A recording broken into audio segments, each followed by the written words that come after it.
gens n'arrivaient pas à le reconnaître. Il était avec les gens, mangeait avec les gens de mauvaise vie.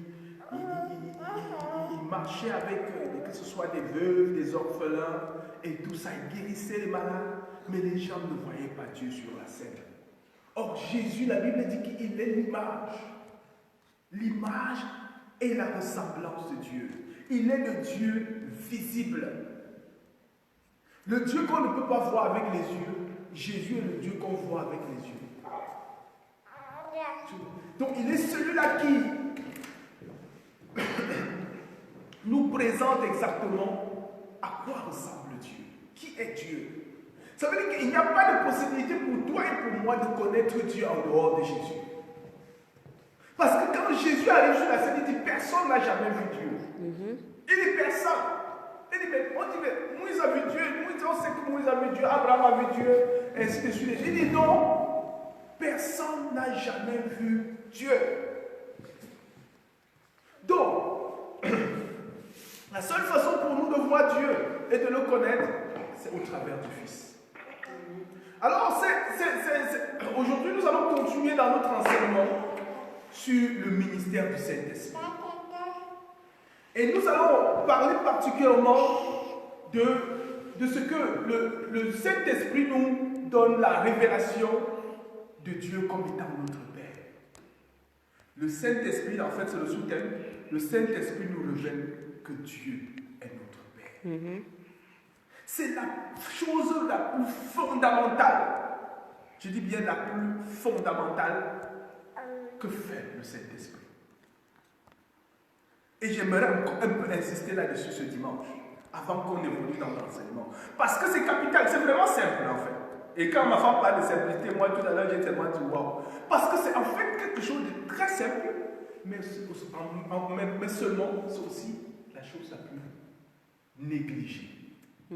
Celle qu'on ne considère pas beaucoup. Et vous savez, Pierre disait attention. La pierre angulaire, celle qui a été négligée par les bâtisseurs, celle qui a été mise de côté, elle est devenue la principale de l'angle. Ça veut dire qu'on se rend compte que la maison ne peut pas tenir. Pourquoi? Parce qu'on a construit, mais on a négligé ce qui fait même le fondement. Et Jésus disait, quand il donnait la parabole, n'est-ce pas, de la maison construite, celle qui était conçue sur du roc et celle qui était conçue sur du sable mouvant. Il dit que les vents sont arrivés et ont touché les deux maisons. Les vents sont arrivés, les tornades sont arrivées, mais il y a une chose qui a permis à la maison qui était construite sur du roc de tenir. Il dit qu'en fait c'était le fondement. Et Paul dit, en reprenant ça, que les fondements de nos enseignements vont être ébranlés, vont être secoués.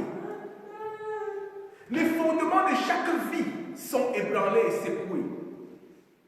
Mais ce qui tient, ce qui peut résister, ce qui va continuer, c'est cet évangile de Paul. C'est Christ qui est le fondement parfait.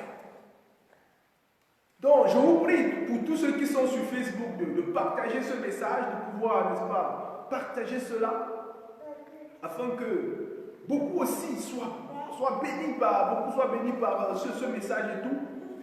Donc, nous allons prendre nos Bibles dans le livre de Jean 14, Jean chapitre 14 encore, et Jean chapitre 15. Jean chapitre 14,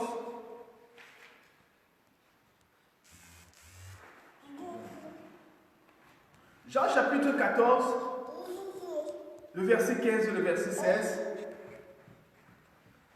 15 dit, si vous m'aimez, gardez mes commandements. Et moi, je prierai le Père, et il vous donnera un autre consolateur, afin qu'il demeure éternellement avec vous. Verset 17. L'esprit de vérité que le monde ne peut recevoir, parce qu'il ne le connaît point. Mais vous le connaissez, car il demeure avec vous et il sera en vous. Amen. Amen. Le verset 15, le chapitre 15, autant pour moi, verset 26, dit ceci. Quand le consolateur sera venu, que je vous enverrai de la part du Père, l'Esprit de vérité qui vient du Père, il rendra témoignage de moi.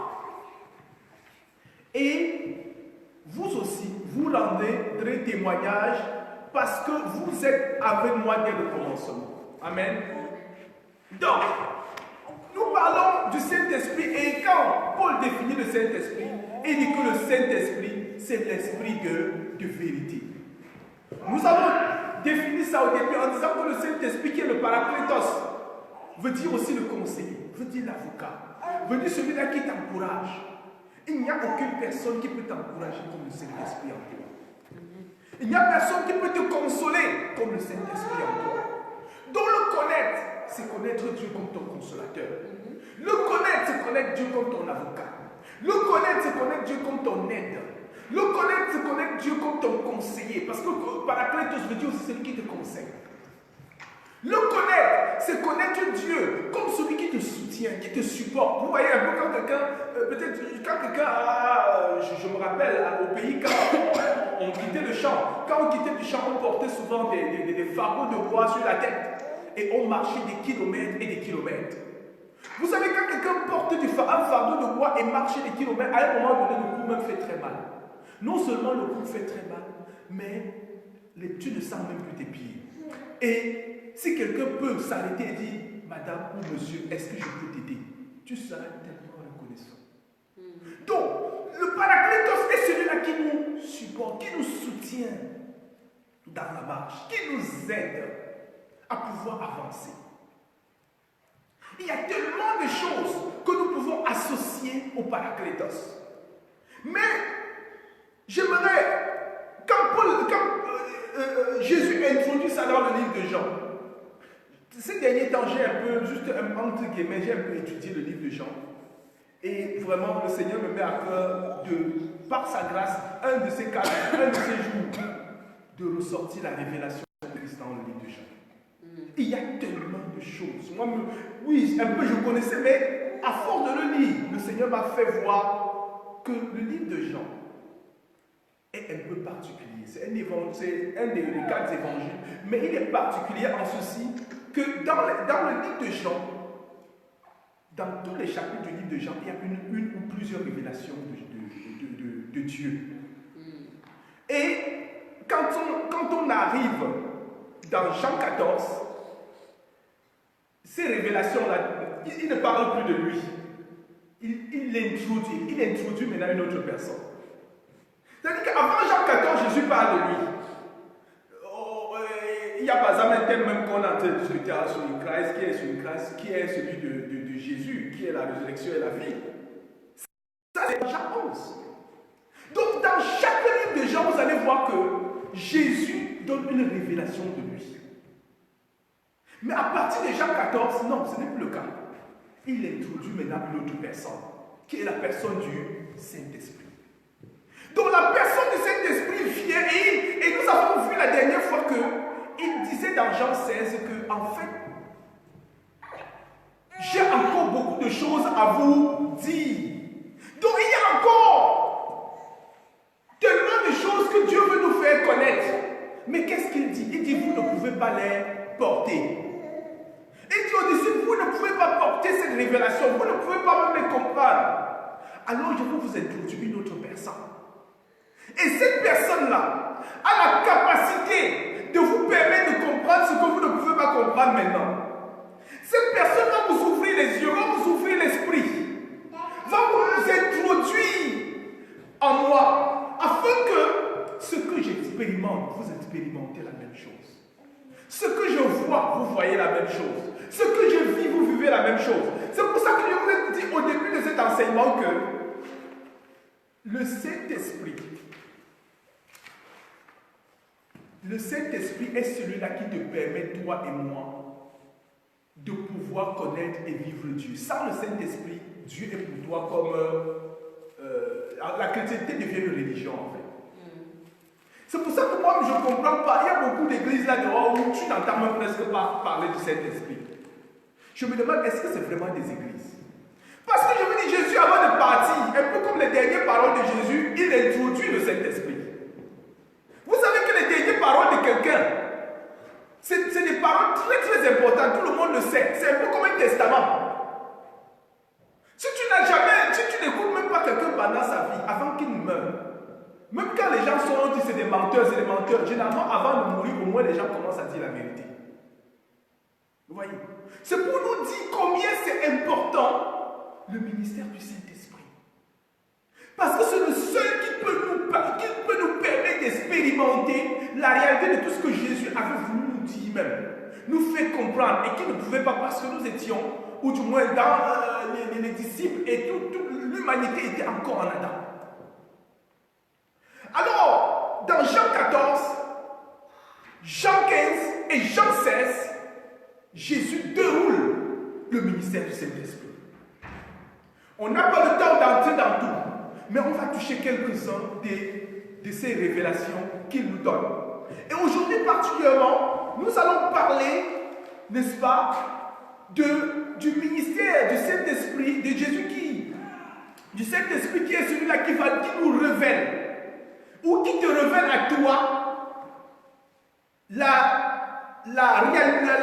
qui te révèle à toi Dieu comme étant ton Père. Vous savez, dans l'Ancien Testament, Dieu est révélé comme étant qui? Dieu d'Abraham, Dieu d'Isaac, Dieu de Jacob, Dieu machin. Je me rappelle quand moi je suis devenu chrétien, on nous a beaucoup présenté, pour ceux qui le savent, on te dit bon, Dieu est Jéhovah Shammah, Dieu qui guérit. Donc il faut connaître Dieu comme le Dieu Jéhovah Shammah. Si tu es malade, il va te guérir. Jéhovah Jireh, Dieu Jéhovah Rapha, autant pour Dieu qui guérit. Jéhovah Sabaoth, Dieu des armées. Jéhovah Jireh, le Dieu qui pourvoit. Jéhovah, ainsi de suite. Il y a tellement de choses. Donc, on va te dire, bon, dans l'Ancien Testament, il y a beaucoup de révélations de Dieu.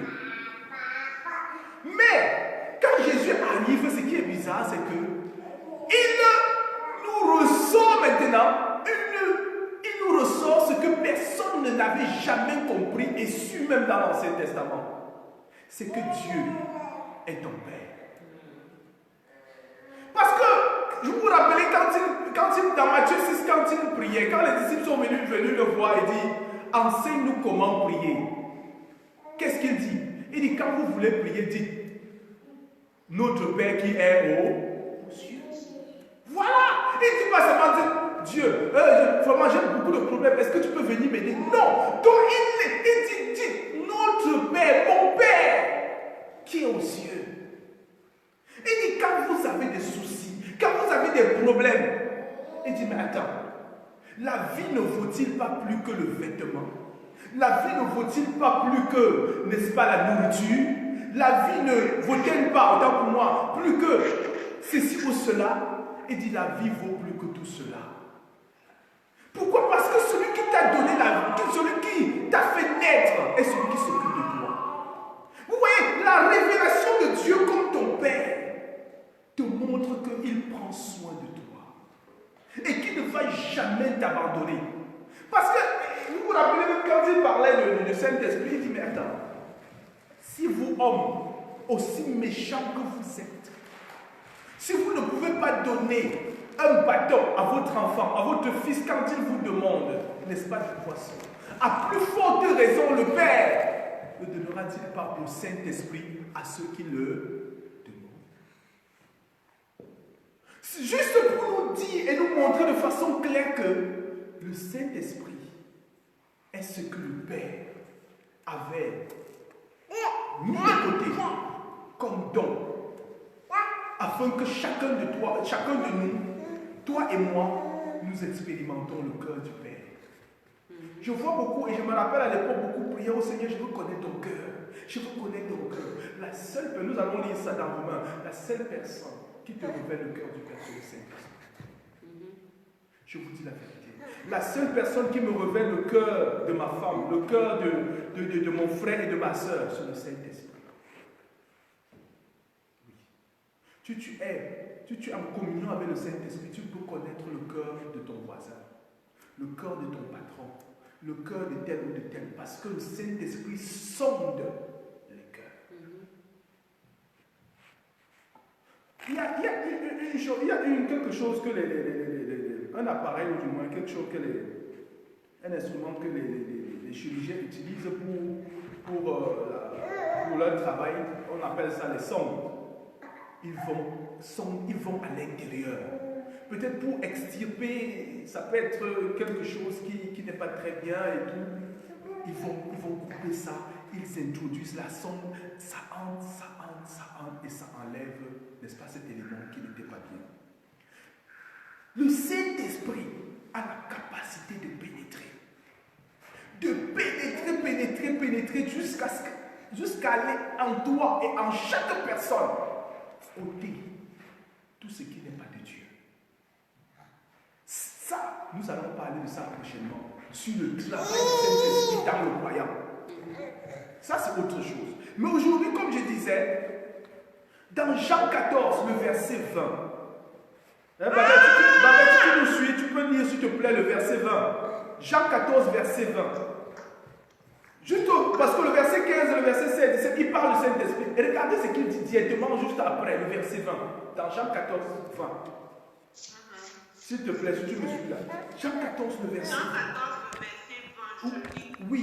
En ce jour-là, vous connaîtrez que je suis en mon Père. Merci. Que vous êtes en moi et que je suis en vous. Amen. Amen. En ce jour, vous connaîtrez. Ça veut dire qu'à ce moment, il n'avait pas cette connaissance. Mais en quel jour? Le jour où le Saint-Esprit va être là, où cette révélation vous sera donnée, où ce que je suis en train de vous dire, n'est-ce pas, sera en place. Vous vous rappelez que parfois on lit même, et Jean même parfois dit, en ce moment le Saint-Esprit n'était pas encore descendu. Il dit, en ce jour, vous connaîtrez, le mot connaître, qui est, n'est-ce pas, une révélation. Le mot connaître ici me dit, le voile va être ôté, afin que vous puissiez expérimenter. Parce que connaître, ce n'est pas seulement dire avoir une connaissance que Dieu est mon Père. Non, c'est expérimenter. N'est-ce pas? Dieu comme étant ton Père. Donc en ce jour, vous connaîtrez que je suis en mon Père. Quand tu dis je suis en mon Père, ça veut dire que moi et mon Père, nous sommes un. Vous savez que dans, je crois, Jean 8 ou Jean 10, quand il a introduit, quand il a commencé à parler de cette révélation de ce qu'on dit en anglais oneness ou l'unicité, les Juifs ont dit, mais attends, qu'est-ce qu'il est en train de dire? Il veut dire qu'il est Dieu. Vous savez ça? Et c'est à ce moment qu'ils ont décidé qu'ils vont le tuer. Parce que quand il a commencé à dire, moi et mon Père, nous sommes un, ils ont dit non, ce n'est pas possible. Dieu ne peut pas, il n'y a pas plusieurs dieux. Il n'y a pas plusieurs dieux. Ils n'ont pas compris cette révélation. Donc, il dit, en ce jour, vous saurez que je suis dans mon Père. En fait, d'autres versions même dit, et mon Père moi. Et non seulement il dit, je suis dans mon Père, mais il dit quoi? Et que vous êtes en moi. Donc, nous sommes où? Localisés où? En lui. Vous saurez que vous êtes localisés en moi. Que maintenant Christ est devenu la maison est devenu notre maison. Quand on dit que la maison de Dieu là, en fait, on dit je suis dans la maison de Dieu. Est-ce que tu sais quand tu dis je suis dans la maison de Dieu, ça veut dire tout simplement que tu es en Christ. Parce que être en Christ, c'est être dans la maison de Dieu. Parce que Christ est la maison de Dieu. Christ, c'est le ciel. Et dit, car je suis, et que je suis en vous. Il a parlé ici de 3 inclusions. En mathématiques, on parle des inclusions. 3 inclusions. Premièrement, qu'il est dans le Père. Deuxièmement, que nous sommes en lui. Et troisièmement, qu'il est en nous. Ces 3 inclusions, ces 3 relations. Mais je n'ai pas le temps de ressortir tout ça. Mais de là, on ressort quelque chose d'assez simple. C'est que vous connaîtrez que mon Père est votre Père. Donc, le Saint-Esprit vient nous révéler que nous partageons la même paternité avec Dieu, avec Jésus. Vous vous rappelez, et je crois que pour certains qui sont ici, se rappellent très bien, quand Jésus est ressuscité, qu'est-ce qu'il a dit? Il a dit aux gens, d'aller dire qu'il est en train d'aller où? Vers son Père qui est notre Père. Il n'a plus dit d'aller dire aux disciples, d'aller dire à tel. Parce que quand Jésus est ressuscité, après la résurrection, il n'est plus seulement le Fils unique de Dieu. Il n'est même plus le Fils unique de Dieu. Il est maintenant le prototype de la création. Ou encore le premier-né de plusieurs frères. Donc Jésus, maintenant, nous sommes maintenant, nous qui venons après la résurrection de Jésus, nous sommes faits à l'image et à la ressemblance de qui? De Jésus.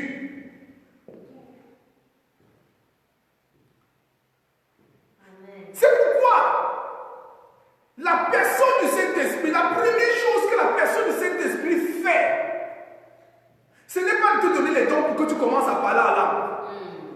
Ce n'est pas de te donner, de te montrer que, en tout cas, tu pêches tellement, bon, ça, nous allons parler de ça quand on va parler du monde. Mais en tant que chrétien, ce que le Saint-Esprit fait, ce n'est pas de commencer tous les jours à te dire, en tout cas, tu as péché, voilà ce qui va t'arriver. Si tu ne fais pas tel, voici ça. Non, c'est d'abord de t'amener à te connaître comme un fils et une fille de Dieu. Amen. Ça, c'est la base et c'est fondamental. Parce que toute ta vie sera liée à ça. Paul dit dans le livre de Colossiens, il dit que comme vous avez cru là, il dit continuez ainsi. Donc, la continuation ou encore la suite de ta vie chrétienne est liée au départ, est liée au fondement. Si le fondement c'est la grâce, la suite doit être la grâce et non la loi. Si le fondement c'est que tu es fille de Dieu ou fils de Dieu, la suite ce n'est pas qu'après tu vas devenir seulement un serviteur ou servant. Non, même si tu sais en tant que fils et fille, dans la maison. Vous voyez?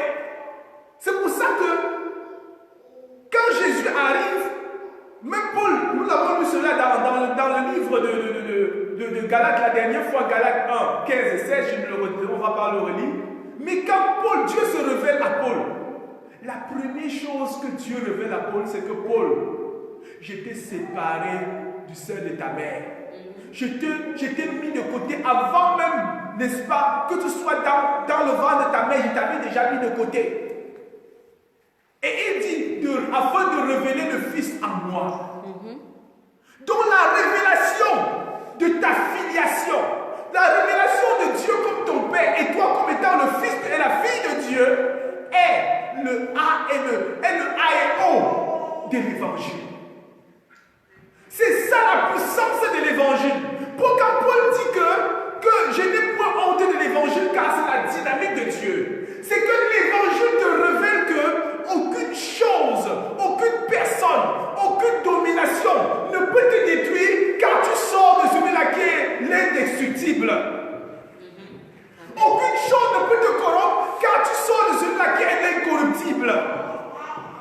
Jésus dit, je suis venu afin que vous ayez la vie et la vie en abondance. Amen.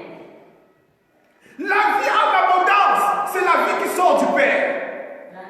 Ça veut dire qu'en toi et en moi coule la vie du Père. Jésus était tout simplement l'expression de la vie du Père sur la terre. Et cette expression de la vie du Père sur la terre est exactement toi et moi. Je vois beaucoup de gens, et je ne veux pas forcément critiquer, dire que nous devons suivre l'exemple de Jésus. Mais laissez-moi vous dire, tu ne peux pas suivre l'exemple de Jésus. Jésus n'est pas ton exemple. Jésus, je répète, Jésus n'est pas ton exemple. Il n'est pas celui que tu vas essayer de suivre pour que non, il te montre ce qu'il faut faire. Celui que tu dois écouter, ma soeur et mon frère, c'est le Saint-Esprit. Amen.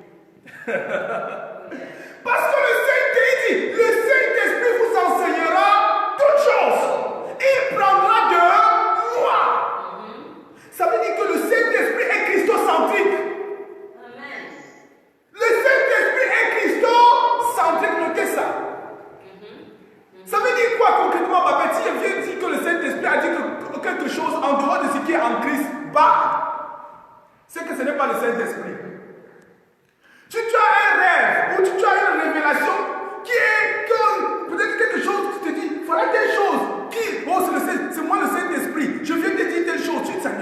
n'est pas centré sur Christ, ce n'est pas le Saint-Esprit. Et c'est ça qui a tué beaucoup de gens.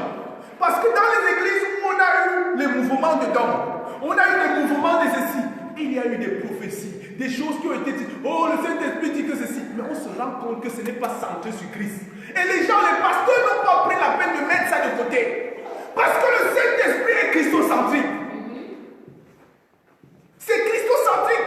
Ça ramène toute chose à la filiation. Ça ramène toute chose au fait que Dieu est ton Père. Quand on dit que non, le Saint-Esprit va te condamner, le Saint-Esprit va te tuer, quel est le Saint-Esprit là qui va te tuer? Même Jésus n'est pas venu le tuer. Il n'est pas venu le tuer. Donc, la chose fondamentale que le Saint-Esprit vient nous amener à comprendre et à voir, c'est que Dieu nous aime. Parce que quand on parle d'un Père, on parle d'un Père qui aime. Amen. Oui, puisqu'on nous dit que nous sommes ses fils, c'est-à-dire que nous sommes engendrés de lui. Nous sortons de lui. Et si nous sortons de lui, c'est parce qu'il nous aime. Donc le Saint-Esprit vient nous montrer que Dieu n'a jamais été le Dieu qui était là pour détruire l'humanité. Ce n'était pas le Dieu qui était là et qui était contre nous. C'est le Dieu qui est avec nous. C'est le Dieu qui est pour nous. C'est le Dieu qui nous soutient. Même quand nous sommes malades, il nous porte. Il nous console. Même quand nous sommes, quand les cœurs sont tellement touchés par un événement, c'est le Dieu qui vient nous soulager. Parce qu'il est notre papa. Il nous aime. Dans le livre de Colossiens 1, verset 13, Paul nous dit qu'il nous a transportés, c'était ça la résurrection, il nous a transportés du royaume des ténèbres, de la domination des ténèbres, de la puissance des ténèbres, et nous a, n'est-ce pas, introduits dans le royaume de son Fils, où son amour règne. Le royaume du Fils, le Saint-Esprit vient te révéler qu'en Christ, tu es dans le royaume du Fils. Et dans le royaume de son Fils, c'est le royaume de son amour. C'est le royaume où il prend soin de toi. C'est le royaume où il te garde. C'est le royaume où il te conduit vers du vert pâturage. Où tu n'auras jamais faim. Où tu n'auras jamais soif. Où n'importe quand, n'est-ce pas, ou à n'importe quelle occasion où, n'est-ce pas, où tu se sens, n'est-ce pas, seul, tu te rends compte qu'il te comble de son amour. Parce que ton amour en toi, son amour en toi, est ce qu'il t'amène à ton accomplissement. Le Saint-Esprit est en toi, est celui qui t'accomplit. C'est ce que parfois on oublie ça. Parce que l'Église, Jésus pouvait tout faire. Il pouvait faire des miracles. Il pouvait faire ceci. Mais il ne pouvait pas faire ce que le Saint-Esprit devait faire. C'est-à-dire quoi? Habiter dans les gens. C'est le Saint-Esprit qui amène Jésus en toi. C'est lui qui le fait. C'est le Saint-Esprit qui fait sortir Jésus du tombeau. Lui-même, il ne pouvait pas. Je crois que vous le savez quand même. C'est le Saint-Esprit qui a ressuscité Jésus d'entre les morts. Et c'est lui aussi, n'est-ce pas, qui me permet d'expérimenter le fait qu'aujourd'hui, je vis, n'est-ce pas, la même relation que Jésus vit avec son Père. Et la relation que Jésus vit avec le Père, c'est une relation d'amour. C'est une relation d'amour et non de condamnation. Romains 8, nous dit que en Christ, il n'y a plus de condamnation à ceux qui sont en Christ. Il n'y a plus de culpabilité. Ça veut dire que le Saint-Esprit, te révélant Dieu comme ton Père, te révèle en fait que tu n'es plus condamné. Il n'y a plus aucune condamnation contre toi. C'est pour ça que les évangiles de condamnation, les évangiles de loi, ce n'est pas le Saint-Esprit. C'est ce qu'on appelle, Paul le dit, ce n'est pas que ce n'est pas Dieu. Il faut bien nous comprendre. Mais ce n'est pas le Saint-Esprit. Parce que le Saint-Esprit te révèle, j'ai bien dit et je le redis, est christocentrique. Ça veut dire que ça vient te révéler le fait que tout ce que tu possèdes, tout ce que tu es lié à Christ. Si Christ n'est pas condamné, comment Dieu va-t-il te condamner, toi? Est-ce que vous comprenez? C'est un peu bizarre. Parce que, attends, c'est pour dire que Dieu se condamne lui-même. Oh, le Saint-Esprit vient te révéler qu'en fait, même quand tu as péché, même quand tu as fait ceci, c'est tout simplement parce que tu as mis en toi, tu as porté en toi une perception qui n'est plus de toi. Parce que le vrai toi, c'est Christ. Le vrai toi, ce n'est pas ce que tu es en train de faire. Donc le Saint-Esprit vient te montrer la séparation entre, n'est-ce pas, le fruit, ce qu'on appelle le fruit de la chair, les désirs de la chair, et, n'est-ce pas, ta vraie, et ta réalité ou ta vérité, qui est le fait que tu es un fils du Père. C'est pour ça que Jean est allé plus loin en disant même que celui qui est né de Dieu ne pêche pas. C'est comme un scandale en fait. Beaucoup, quand ils disent ça, ils passent seulement parce qu'ils savent que déclarer les choses comme ça font mal. Mais c'est lui qui a dit, ce n'est pas moi. Jean a dit, celui qui est né de Dieu ne pêche pas. Et il dit, voilà, merci. Il dit qu'il ne le peut même pas. Ça, bon, d'autres ont dit que non, ne pratique pas le péché. C'est que non, il ne pratique. C'est quoi ne pas pratiquer le péché? C'est parce que beaucoup, quand il parle de ne pas pratiquer le péché, ça me fait rire. Parce que quand Jésus est venu et quand il a commencé à parler de la loi, il leur a fait comprendre que la loi, ce n'était pas seulement les faits. Désobéir à la loi, ce n'était pas seulement le fait de ne pas pratiquer. Il dit, si tu convoites la femme de quelqu'un, n'est-ce pas, même dans ta convoite, tu as déjà fait. Tu as dit exactement, tu as dit à combien d'adultères. Donc, quand on dit que ne pratique pas le péché, c'est dans quel sens? Expliquez-moi, moi je veux comprendre. C'est dans le fait de fermer ses yeux quand on marche tous les jours, ou de fermer ses oreilles. Parce que, dis-moi, tu vas tout faire, tu ne vas pas écouter le monde comment? Tu vas pas, tu vas le fermer, tu vas marcher comment? Pour ne pas pratiquer le péché. C'est pour nous montrer que la vie que nous possédons, c'est une qualité de vie qui nous connaît plus, n'est-ce pas, la chute. Parce que quand on parle de péché là-bas, ce n'est pas le péché dans les faits. C'est le fait que la nature qui est en toi, c'est une nature qui a été séparée de la mort. C'est une nature immortelle. C'est une nature indestructible. C'est une nature qui sort du Père, qui ne peut plus se corrompre. Même ce que tu fais ne peut pas corrompre la semence qui est en toi. Ça doit être clair. Et c'est simple. Oh Jésus. Donc, quand le Saint-Esprit nous introduit Dieu comme notre Père, je vous dis, cela fait sauter beaucoup de choses de nos vies. S'il te plaît, Babette, allons dans Romains 8, du verset 14 jusqu'au verset 16. Romains 8, s'il te plaît. Romains 8. Romains 8. Romains 8, 14 à 16. Merci beaucoup. Romains 8, du verset 14 au verset 16. Romains 8, verset 14 à 16, il est écrit. Oui. Car tous ceux qui sont conduits par l'Esprit de Dieu sont fils de Dieu. Oui. Et vous n'avez point reçu un esprit de servitude pour être encore dans la crainte. Oui. Mais vous avez reçu un esprit d'adoption par lequel nous crions Abba, Père. Amen. L'Esprit lui-même rend témoignage à notre esprit que nous sommes enfants de Dieu. Ah, voilà. Tu as lu jusqu'à la fin? Oui, oui, le 17 aussi, s'il te plaît, le 17 aussi. Le 17 aussi. Or, si nous sommes enfants, nous sommes aussi héritiers. Héritiers de Dieu et co-héritiers de Christ, si toutefois nous souffrons avec lui afin d'être glorifiés avec lui. Amen. Tu vas aussi lire un autre passage, mais un peu plus loin, dans 1 Jean chapitre 4, verset 13. 1 Jean chapitre 4, verset 13. 1 Jean 4, verset 16. 13, 1, 3. 1 Jean 4, le verset 13. Oui. Nous connaissons que nous demeurons en lui et qu'il demeure en nous, en ce qu'il nous a donné de son esprit. En ce qu'il a fait quoi? Donné de son esprit.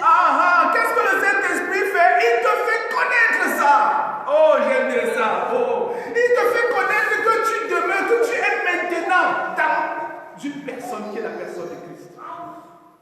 Tu n'es plus un sans domicile fixe. Tu n'es plus quelqu'un qui se bat pour être aimé. Tu ne te bats plus pour être accepté de la société. Tu ne te bats plus pour être considéré.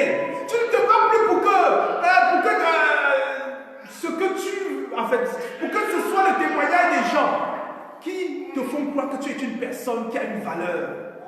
Non, le Saint-Esprit vient te faire comprendre que Christ est devenu ta valeur. Christ est devenu en étant ta demeure. Vous savez, cette demeure est celui qui donne la valeur à ce que tu es. Il est devenu, cette demeure est même ta sécurité. Parce que lui-même, il est la sécurité de ce que nous sommes. Donc, le Saint-Esprit vient nous faire comprendre ce que j'en dis, que nous demeurons en lui.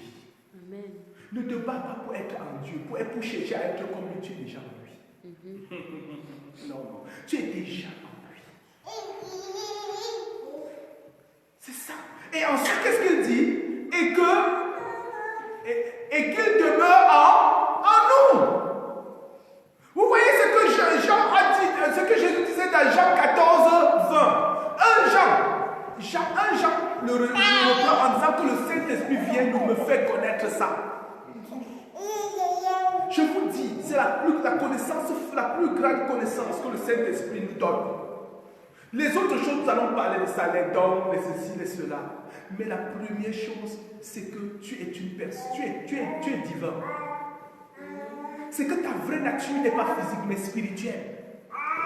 Parce que le Père, quand on parle de Dieu, Dieu est esprit. C'est pour ça que Jésus a dit que tous ceux qui l'adorent en esprit, en vérité. Donc la seule façon pour nous de connaître Dieu, c'est de nous connaître dans sa vraie nature, dans sa vraie personnalité, dans sa vraie façon d'être. Et moi, quand je suis même les témoignages des musulmans qui n'ont jamais connu Dieu, quand Jésus se révèle à eux, ils vont te dire une chose. Il m'a montré qu'il m'aime. Connaître Dieu, c'est le connaître comme le Dieu qui est amour. Le Dieu qui est notre Père.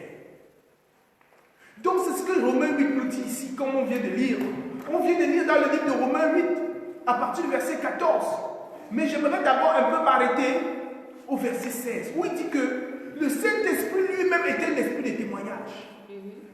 C'est un esprit qui vient me faire comprendre ou du moins me révéler Dieu comme étant mon vrai Père. Que je ne suis pas un orphelin. Vous savez, tu peux avoir... il peut arriver même que ton père n'est plus là, ou ta mère est déjà partie. Ou même que tu aies un père qui, bon, il s'en fout. Ou même que tu aies un père que tu ne sais même pas. Mais le Saint-Esprit vient te dire et te révéler que ton vrai Père, c'est Dieu. Et si on me révèle que mon vrai Père, c'est Dieu, ça a une conséquence. Ne vous arrêtez pas seulement là. Ça veut dire que ta vraie nature et ta vraie personnalité est définie par Dieu. Est-ce que vous me comprenez? Yes. Ça veut dire que ton vrai potentiel n'est pas physique. Tes vraies potentialités sont divines. Est-ce que vous comprenez un peu? Ta vraie potentialité est divine. Donc la Bible dit que le Saint-Esprit rend témoignage à notre esprit. Donc, et là le Seigneur me disait, le langage de Dieu, c'est le langage de l'esprit. Le langage de Dieu, ce n'est pas le langage de la chair. Non. C'est le langage de l'esprit. Et l'esprit parle à quoi? À l'esprit. On n'a pas dit l'esprit parle à notre chair. L'esprit parle à l'esprit. Et qu'est-ce que l'esprit dit? Tu es fils. Quand tu veux monter, il dit tu es fils. Quand tu veux descendre, il dit tu es fils. Quand tu veux monter, il dit tu es fils. Tu ne peux plus être jamais seul. Tu ne seras plus jamais seul. Parce que tu es un fils de Dieu. Alléluia. Nous sommes des fils, comme ma femme, nous sommes des fils dans le fils. Comme elle disait tantôt. Nous sommes des fils dans le fils. C'est pour ça que dans le livre d'Hébreux, la Bible dit que dans les anciens temps, Dieu a parlé de plusieurs manières à ses prophètes, à ses serviteurs. Il est parlé par des énigmes. Il est parlé comme ça. Mais à toi, c'est le langage du Fils. C'est un langage où il n'y a plus de voile. où il n'y a plus de séparation, tu le vois face à face. Tu le vois tel qu'il est. Tel qu'il se présente, c'est comme ça que tu le vois. Oh, merci Seigneur. Et il n'y a plus, n'est-ce pas, de parvis extérieur, de parvis ceci, de parvis cela. Non, nous le voyons tel qu'il est. Il nous a introduit dans, n'est-ce pas, tout ce qu'il avait de plus intime, c'est-à-dire le Fils. C'est pour ça que la connaissance de Dieu comme notre Père est ce qui bannit la peur. Cela bannit toute insécurité dans ta vie. Écoutez-moi très bien. Dans Matthieu 6, quand Jésus parle du Père, il commence à dire, mais Dieu prend soin même des oiseaux. Il dit, si Dieu prend soin des oiseaux, s'il prend soin, n'est-ce pas, que ce soit les oiseaux, que ce soit tous les animaux qui sont là dehors, qui ne sèment ni ne moissonnent, il dit, à plus forte raison, ces enfants. À plus forte raison, vous. Connaître Dieu comme ton Père, c'est le connaître comme celui qui pourvoit pour toi chaque jour. Qui ne va jamais te délaisser, qui ne va jamais t'abandonner. Même au plus pire des situations dans ta vie, même quand tu es au plus pire, comme tu as fait la chose la plus mauvaise qui soit, il est celui-là qui vient te relever, t'aider à te relever et à échapper, n'est-ce pas, au piège de Satan, au piège du malin.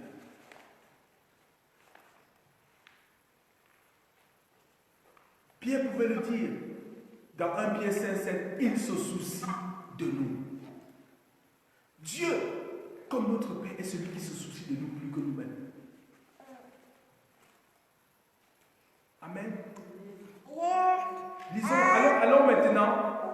Attendez d'abord. Donc, tout à l'heure, on a lu que tous ceux qui sont conduits par l'Esprit de Dieu sont des fils de Dieu. Le mot conduit, c'est un mot qui veut dire ago. Ago c'est un mot auquel si on ajoute po, on a agapé ou agapao, qui, pas autant pour moi, qui veut dire tout simplement l'amour. Donc c'est un mot qui veut dire conduit. Ceux qui sont conduits, dans le mot conduit, il y a beaucoup de choses qui entrent en jeu. Parce qu'il y a par exemple l'éducation, il y a l'instruction, il y a, n'est-ce pas, des révélations et beaucoup d'autres choses qui nous montrent que le rôle du Saint-Esprit maintenant, c'est de nous conduire dans notre destinée en Christ. Afin que maintenant, toi et moi, nous puissions croître et grandir comme des hommes et des femmes Christ. Écoutez-moi très bien. Là, nous allons, ça c'est les missions du Saint-Esprit dans le royaume. Voyez. Donc, il ne vient pas seulement nous révéler Dieu comme notre Père. Il vient maintenant nous amener à croître et à maturer. Voyez. Vous comprenez un peu ce que je veux dire, non? Parce que c'est pas parce que dès que tu as un enfant, tout le monde est content que tu aies un enfant. Mais on attend maintenant que l'enfant croisse. C'est pour ça que dans tous les hôpitaux, les premiers gestes avec mes enfants, dès que l'enfant est sorti, après avoir nettoyé l'enfant, je vois qu'on commence à mettre l'enfant au sein. Oui, oui. Ça veut dire qu'on dit à l'enfant, voilà là où tu dois continuer ta route. Notre chemin s'est arrêté dans le ventre. Voilà là où ça doit continuer. Ça veut dire que tu dois croire. Oui. Donc le Saint-Esprit ne vient pas seulement, n'est-ce pas, participer à ce qu'on appelle la régénération, mais à te conduire maintenant. Et nous allons parler de la conduite du Saint-Esprit prochainement, ou du moins peut-être dans les prochaines prédications. Et nous n'avons pas reçu un esprit qui nous amène encore dans la servitude, c'est-à-dire la loi.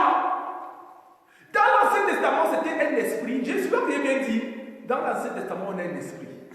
C'était l'esprit de Dieu, mais c'était un esprit de servitude. Vous voyez, ce n'était pas le Saint-Esprit.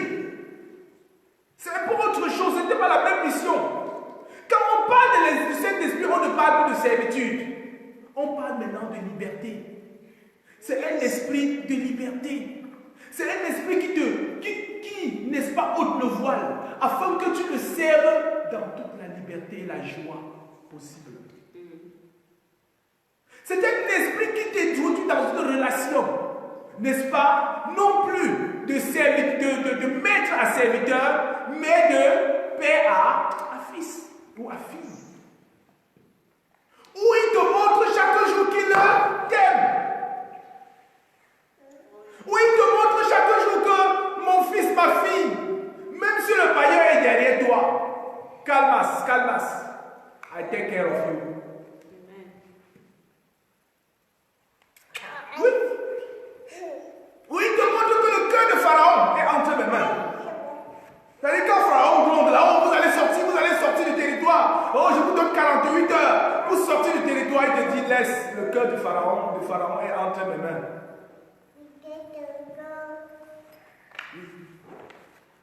C'est pour ça qu'il dit que cet esprit-là, que nous avons reçu, qui est le Saint-Esprit, ça a maintenant un autre langage. Et le langage, ce n'est plus le langage que de peur et de crainte. Le langage, c'est un langage Abba. Abba veut dire Père, en araméen. C'est un langage qui, même quand tu es dans la prière, Eman, même quand tu es en train de prier, tu te rends compte que tu parles à ton Père. C'est à ton Père que tu parles. Ce n'est plus un Dieu qui a des milliers de kilomètres et qui peut-être t'écoute ou peut-être ne t'écoute même pas. Non, tu parles avec quelqu'un avec qui tu chéris tous les jours. Quelqu'un qui te connaît plus que toi-même. Quelqu'un que toi-même tu connais. Quelqu'un qui, n'est-ce pas, partage ta vie et que toi-même tu partages sa vie. Voyez? Parce que il nous a introduits dans sa communion. La communion du Père et du Fils. Nous partageons les mêmes sentiments. Paul dit, et il va plus loin, nous allons lire ça. Nous avons les pensées de Dieu, la pensée de Dieu. Nous avons la pensée de Dieu. Nous pensons Dieu. Hey! Tu penses Dieu! C'est-à-dire que quand tu penses même faire un cadeau, en fait c'est Dieu qui a besoin de penser faire le cadeau.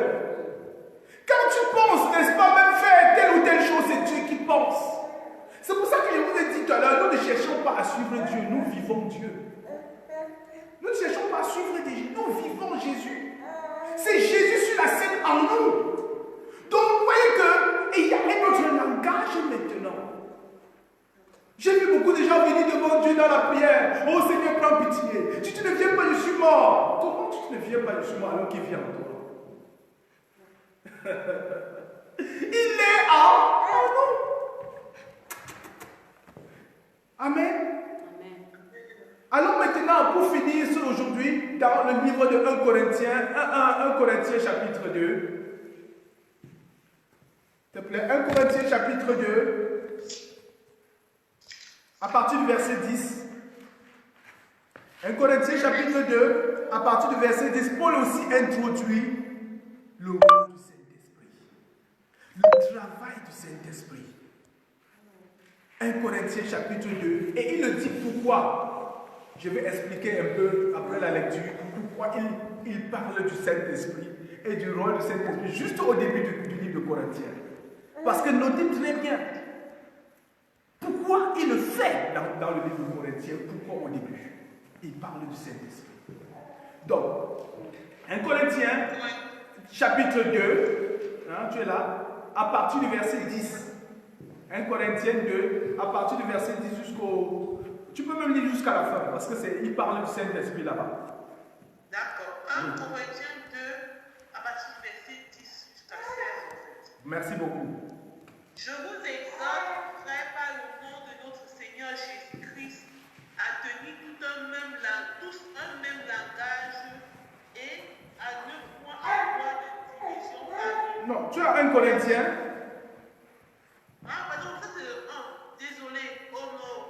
1 Corinthiens, 2, pardon. à partir de 10. Jusqu'à la fin. Merci beaucoup. Dieu nous les a révélés. Oui, attends, commence à 9, parce que je vois qu'à 10 là, c'est déjà, il y a quelque chose qui manque. À 9, s'il te plaît. Oui, oui. Mais, comme il est écrit, ce sont des choses que l'œil n'a point vues, Amen. l'oreille n'a point entendues, Oui. et qui ne sont point montées au cœur de l'homme, Oui. des choses que Dieu a préparées pour ceux ténèbres. Par l'esprit, car l'esprit sont de tout, même les profondeurs de Dieu. Lequel des hommes, en effet, connaît les choses de l'homme, si ce n'est l'esprit de l'homme qui est en lui? Oui. De même, personne ne connaît les choses de Dieu, ce n'est l'esprit de Dieu. Oui. Or,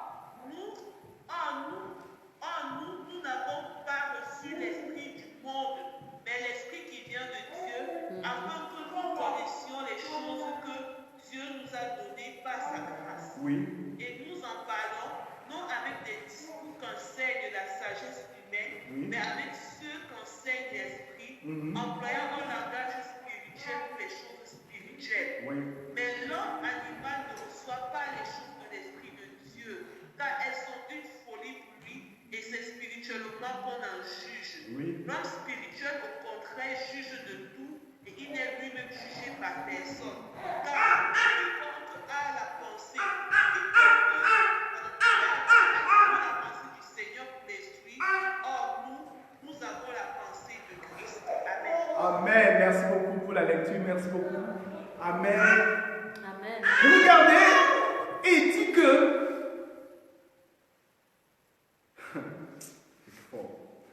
dans l'Ancien Testament, on nous dit que le prophète c'était la bouche de Dieu. On nous dit qu'ils écoutaient Dieu. Ils écoutaient, ils viennent donner. Oui, ce n'est pas faux. Mais ils ne connaissaient pas Dieu. Ils écoutaient et ils leur redonnaient, mais ils ne connaissaient pas Dieu. Puisqu'on vient nous dire clairement que c'est le Saint-Esprit seul qui connaît Dieu. Oh, vous savez que Jésus disait que moi je ne fais rien de moi-même, c'est l'Esprit qui me montre.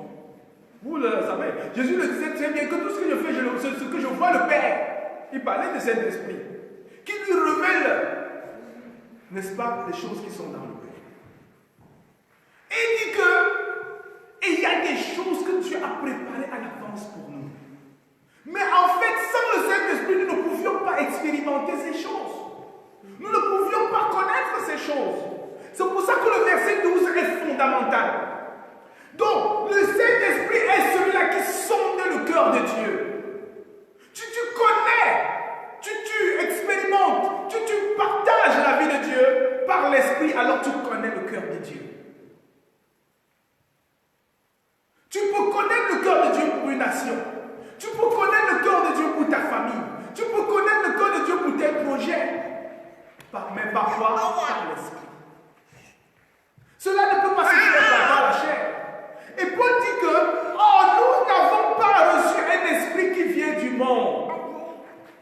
L'esprit du monde, c'est l'esprit que nous avons vu qui est l'esprit qui, n'est-ce pas, qui est lié à Adam, qui est lié à la chute, qui est lié à la loi. Il dit l'esprit que nous avons reçu vient de Dieu, c'est-à-dire le Saint-Esprit. Et cet esprit nous révèle tout ce que nous avons déjà reçu. Regardez le mot là-bas. Pas les choses que nous allons recevoir. Ce n'est pas un esprit de prophétie qui va seulement dire que tu vas recevoir telle chose demain. Non. C'est de révéler les choses qui sont déjà en toi. In you already. Ça veut dire que cela révèle combien, cela te révèle la richesse de Christ en toi. C'est pour ça que j'ai toujours dit que les chrétiens, beaucoup prient pour avoir les dons. Mais les dons, si le Saint-Esprit en nous, ça veut dire que les dons sont déjà en nous. Parce que le Saint-Esprit venant à nous vient avec tout. Il ne retient rien. Donc le Saint-Esprit vient te révéler qu'en toi, ma soeur, il y a ceci. En toi, il y a telle chose. En toi, il y a telle qualité. En toi, il y a telle chose. C'est le Saint-Esprit. Révéler le Christ et tout ce qu'il est venu et nous a apporté, et nous a accordé en nous. Bien sûr, par sa grâce. Donc, c'est le don de sa grâce.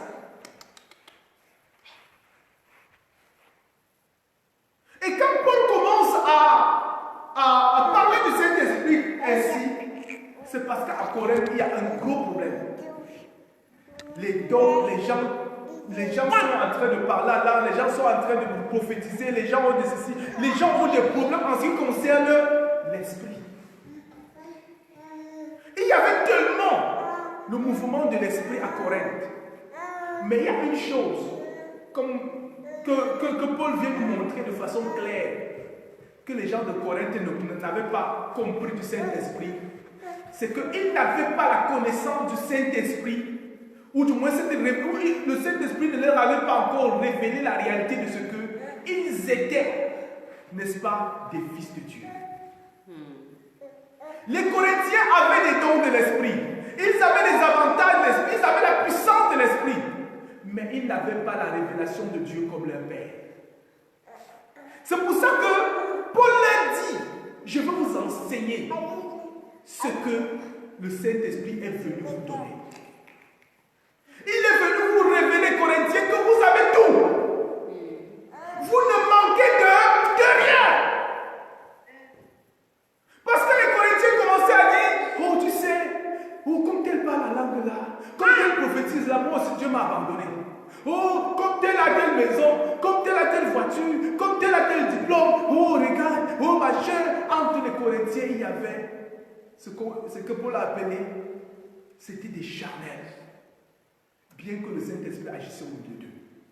Mais Paul dit, mais ne savez-vous pas que le Saint-Esprit, en venant en vous, vous a tout donné? Il dit, moi Paul, que ce soit Paul, que ce soit Céphas, que ce soit Apollos, il dit, nous tous nous sommes à vous. Nous sommes à vous. Voyez? Il dit, même le monde est à vous. La vie à vous, la mort est à vous. Donc le Saint-Esprit vient te montrer que tu es devenu, n'est-ce pas, le propriétaire de la terre. Le propriétaire de la terre. L'homme le plus riche du monde. On me dit que l'homme le plus riche du monde, c'est celui qui a Amazon. Laissez-moi vous dire que le Fils est celui qui tient la terre. Montrez-moi le contraire et je ferme ma Bible. Montrez-moi le contraire, je ferme ma Bible et je ne prêche plus jamais. Je vous dis la vérité, montrez-moi le contraire. Le Fils possède la terre, même quand Dieu vient à Abraham, c'est la révélation que Dieu donne à Abraham. Que je vais te donner tout. Que tes fils vont posséder quoi? La terre. Il n'a pas dit tes serviteurs, il a dit tes fils. Oh Jesus. C'est pour ça qu'il a chassé Agar et son fils. Parce qu'il a dit, ce n'est que le fils de la promesse qui possède la terre. Le fils de la foi. Et si nous avons Christ, qui est le fils d'Abraham, qui est, n'est-ce pas, la descendance d'Abraham, nous avons aussi quoi? Nous avons la terre. Le fils possède tout. Ce n'est pas Bill Gates, ce n'est pas les Steve Jobs ou je ne sais pas qui possèdent la terre, qui possèdent la terre. C'est les fils de Dieu qui possèdent la terre. C'est les fils de Dieu qui possèdent la connaissance de la science. Ce n'est pas les scientifiques. On dit que oh, les scientifiques, laissez-moi vous dire que le plus grand scientifique, c'est le Fils. C'est pour ça que moi je crois que plus nous allons entrer dans la connaissance, ou la révélation de cette connaissance, plus nous aurons des femmes et des filles qui seront vraiment, que le monde sera dépassé de les voir.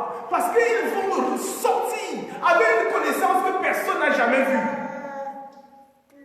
Je me rappelle d'un film que je voyais et on parlait d'une femme aux États-Unis dans les années 1800-1900, du moins 1900, qui a été l'une des rares femmes à être, n'est-ce pas, commandant d'armée, une femme noire, qui ne savait pas, qui était esclave, qui ne savait ni lire ni écrire, mais qui a été quoi, commandant d'armée. Écoutez-moi très bien. Vous savez que même jusqu'aujourd'hui, voir une femme qui est commandant d'armée, c'est très rare. Vous pouvez voir une femme qui est dans l'armée, c'était même déjà difficile. À l'époque, même les femmes n'allaient pas dans l'armée. Aujourd'hui, oui, il y a tellement de femmes dans l'armée, mais voir une femme qui est générale ou qui est commandant, ou commandante, si vous voulez, c'est très rare, même aux États-Unis. C'est pour vous dire que cette femme, et c'était une femme qui a eu cette position, pourquoi? Parce qu'elle a connu Dieu. Elle a connu Dieu et elle a connu Dieu d'une façon exceptionnelle. Que Dieu l'a utilisé pour libérer les esclaves. Et c'est comme ça que Dieu a élevé cette femme. Elle côtoyait les sénateurs américains. Les sénateurs, elle les côtoyait. Une femme qui était esclave, elle les côtoyait. C'est pour vous dire que, mes frères et mes sœurs, ce que nous avons en lui est glorieux. Est glorieux. C'est pour ça qu'aucune personne dans le monde, aucune chose ne peut nous impressionner.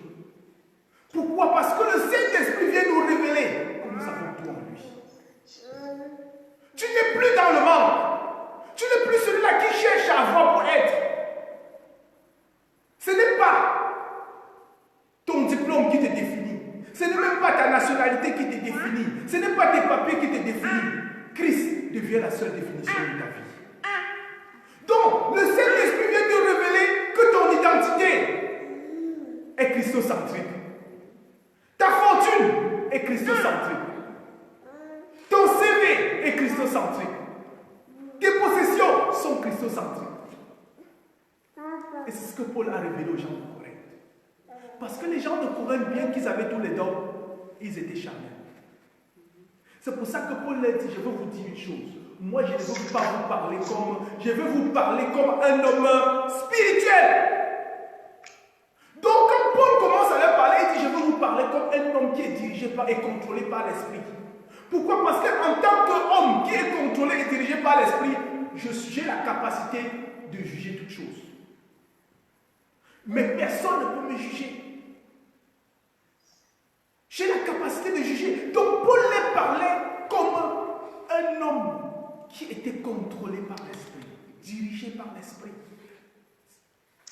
C'est pour ça que Paul avait la capacité, mes frères, lui-même, qui n'était pas à Corinthe, de pouvoir donner la solution à tous leurs problèmes. Je me suis toujours posé la question. Paul n'a jamais été marié.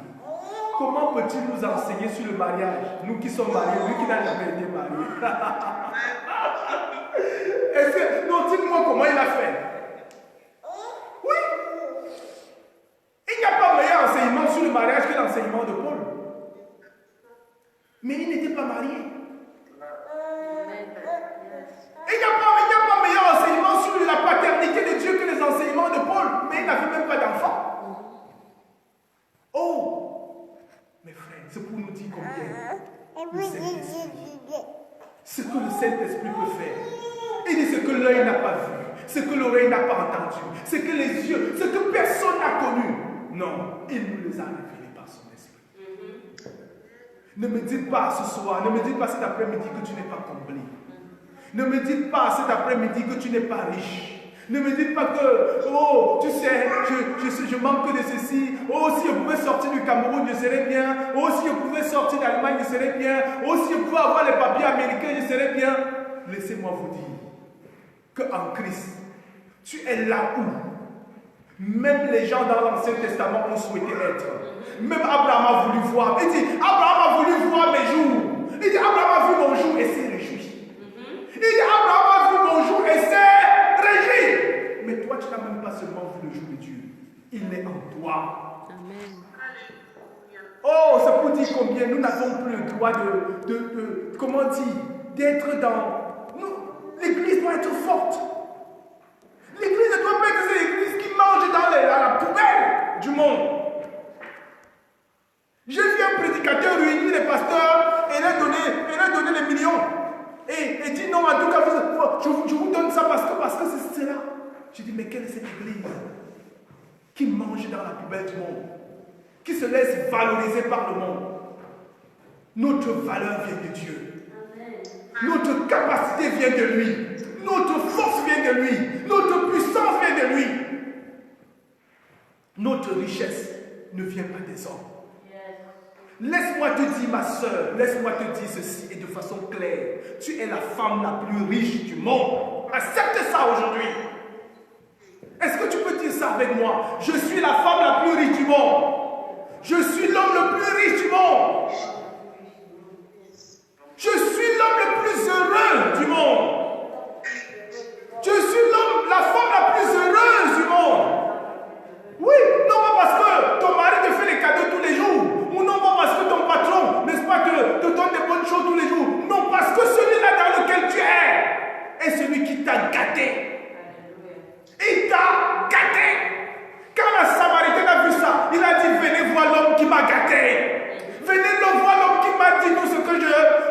sais, tout ce que je suis, venez le voir. Moi, j'ai cherché les hommes. J'ai eu 5, j'ai eu 6, même le 6e même ne m'a rien dit. Mais voici un homme qui m'a tout dit. Voici un homme qui m'a gâté. Il dit, venez aussi voir l'homme là, s'il ne peut pas vous gâter. Et quand les Samaritains, s'il ne peut pas vous gâter. Et quand les Samaritains arrivent, ils disent, waouh. Maintenant, nous n'avons cru pas parce que toi tu nous as dit, mais parce que nous-mêmes nous avons aussi vu. C'est pour vous dire, mes frères et sœurs, que le ministère du Saint-Esprit est un ministère glorieux. Amen. Amen. C'est un ministère glorieux. Mieux nous le connaissons. Plus nous le connaissons, mieux nous sommes. Je vous dis. Nous marchons maintenant la tête haute. Aucune personne ne peut plus nous influencer. Aucune chose. Parce que nous savons en qui nous avons cru. Amen. C'est ce que je voulais partager un peu ensemble avec nous aujourd'hui. Par la grâce de Dieu. Et nous fait comprendre, parce que Paul dit aux Corinthiens, je ne peux pas vous parler comme à des hommes spirituels, parce que vous êtes encore charnels. Vous êtes encore dans la chair, bien que vous ayez l'esprit. Tu peux avoir le Saint-Esprit, mais tu es charnel. Et c'est de ça que nous allons un peu parler prochainement. Tu peux avoir le Saint-Esprit, mais tu es encore un bébé. Tu as besoin de grandir. De comprendre la dimension du Saint-Esprit comme celui-là qui t'amène à vivre le spirituel, à manger le spirituel, à jouer dans le spirituel, à sauter dans le spirituel, à danser dans le spirituel. Parce que l'esprit est ce qui te définit maintenant. Et c'est ça la puissance de l'Église. Jésus dit, je bâtirai mon Église sur cette révélation du Saint-Esprit. Et les portes du Hadès ne pourront pas contre elle. L'autorité, c'est connaître Dieu comme ton Père. C'est ça l'autorité. Savoir que Dieu est ton Père. Parce qu'aucune puissance de Satan, aucune puissance de l'enfer ne peut ébranler cette révélation de Dieu qui est mon Père, de Dieu qui est ma sécurité, de Dieu qui est ma paix, de Dieu qui est ma joie, de Dieu qui est ma consolation, de Dieu qui est mon avocat, de Dieu qui est mon conseiller, de Dieu qui est mon consolateur. Oui, aucune puissance. J'aimerais tout simplement que nous lui disons merci. Merci pour son ministère en nous. Merci pour son ministère avec nous. Il n'est pas venu, il n'est pas parti sans nous laisser. N'est-ce pas la chose la plus glorieuse qui est son Saint-Esprit? Et le Saint-Esprit avec nous, c'est Dieu avec nous. C'est le Père et le Fils avec nous. Seigneur, nous te bénissons ce dimanche. Nous te rendons grâce. Nous te disons merci pour cette église glorieuse. Nous te disons merci pour cette église vivante. Nous te disons merci parce que, comme tu pouvais révéler cela à Jean, tu étais mort, mais maintenant tu es vivant à jamais. Et tu es vivant en nous. Et toi en nous, nous sommes une bénédiction. Toi en nous, nous sommes, Papa, maintenant la richesse. Toi en nous, nous sommes ceux-là qui possédons le monde. Toi en nous, nous ne sommes plus des orphelins. Papa, nous sommes maintenant des fils et des filles de Dieu. Merci pour le ministère de Saint-Esprit pour tous ceux qui suivent même cet enseignement. Merci. Et vous-même qui ne pourront pas. Merci pour le ministère du Saint-Esprit, Papa, dans leur vie. Parce que tu es venu, Père, révéler à l'homme ce que même aucun prophète ne pouvait lui révéler. Aucun homme dans l'Ancien Testament, aucun ange ou archange ne pouvait révéler cela. Tu es venu nous révéler, Seigneur. Père, que Dieu est notre Père. Que nous sommes des fils sortis de Dieu. Que nous ne sortons pas de nos parents. Nos parents sont juste des moyens. Mais notre vraie vie, ce qui nous définit n'est pas terrestre. Ce qui nous définit n'est pas de la terre. Nous sortons du céleste. Parce que tu dis, tel est le céleste. Tel est le céleste, tels sont les célestes. Tel est le terrestre, tels sont les terrestres. Papa, merci. De ce que nous venons du ciel, nous ne venons pas de la terre. Tu pouvais dire,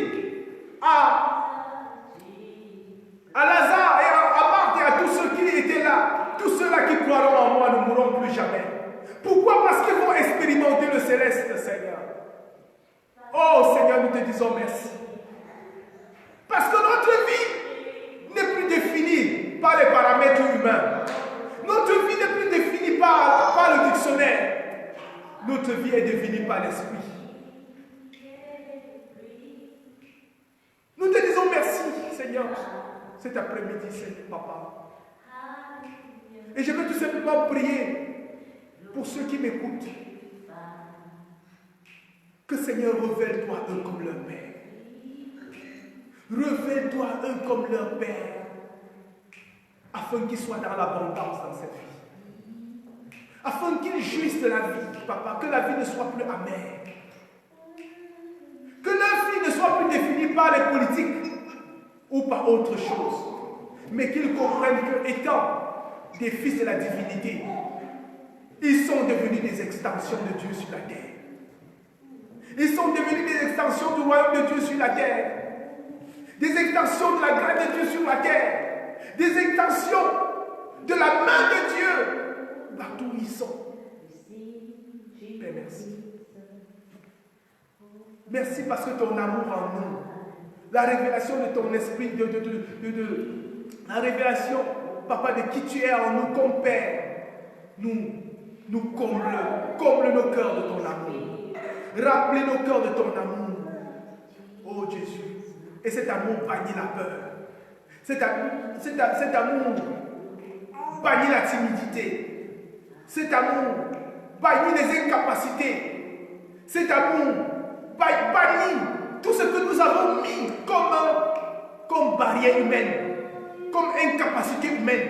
Cet amour bannit cela, Papa, et nous permet d'expérimenter, Papa, la vie sans limite, la vie sans dimension,